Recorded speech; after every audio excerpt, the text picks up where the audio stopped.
Bonjour, je suis Marc Malaguti, distillateur producteur en huile essentielle lavande à Lavandin, issu d'agriculture biologique sur la commune de Thouars. J'ai une exploitation de 22 hectares, donc j'exploite 20 hectares en lavandin et 2 hectares en lavande fine. La lavande dans le pays d'Inois, c'est une longue histoire. La récolte à l'époque se faisait à la main, sur les hauteurs qui se situent autour de la vallée de Digne. Voilà, donc on se trouve ici dans un champ de lavandin grosso. Et on voit bien ici la terre qui est donc calcaire et très pierreuse, ce qui plaît beaucoup à la lavande et au lavandin. Et donc surtout pas de l'argile, mais beaucoup de pierre dans un sol aéré.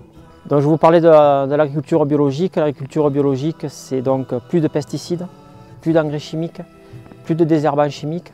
Donc on va travailler avec des engrais qu'on appelle organiques, qui sont du fumier, des algues. Et au niveau donc du désherbage, on va faire ça mécaniquement, avec des outils derrière un tracteur, et manuellement, puisqu'on va se servir aussi d'une petite pioche sur des plantations qui sont jeunes. Bien sûr que l'huile essentielle issue de l'agriculture biologique est de meilleure qualité que l'huile essentielle conventionnelle. Et donc c'est pour cela que j'ai fait le pas d'aller en agriculture biologique. Du fait d'avoir une petite exploitation, j'ai voulu valoriser mon produit et donc avoir un produit de très bonne qualité. Voilà, nous sommes donc mi-juillet, un mois après la première prise de vue. Regardez l'avancement des lavandins, donc ils sont tout bleus. Et d'ici une semaine, on va commencer la distillation et la récolte. Donc voici, c'est une distillerie à bain-marie de 2000 litres. Donc le système du bain-marie, ce sont deux cuves. Dans la première, on met la marchandise, la lavande et le lavandin. Une deuxième qui l'entoure, qui est pleine d'eau, et que l'on va chauffer à l'aide d'un four à paille, qui lui est alimenté par le résidu de la distillation. La vapeur d'eau va se charger en huile essentielle.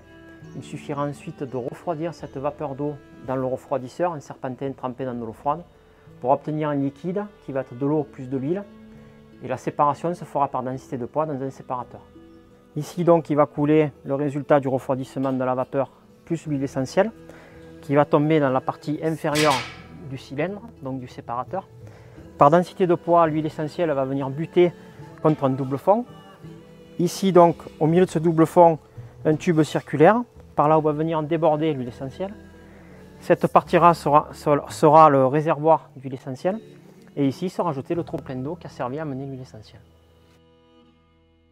Nous sur l'exploitation, on a des huiles essentielles donc de lavandin grosso et de lavande maillette, issues de l'agriculture biologique. Donc ça, c'est du lavandin grosso, et ça, c'est de l'huile essentielle de lavande maillette. Alors bien sûr que l'emploi n'est pas du tout le même. Le lavandin va être plutôt employé pour sentir bon, tandis que la lavande va être employée plutôt pour de l'aromathérapie ou de la pharmacopée.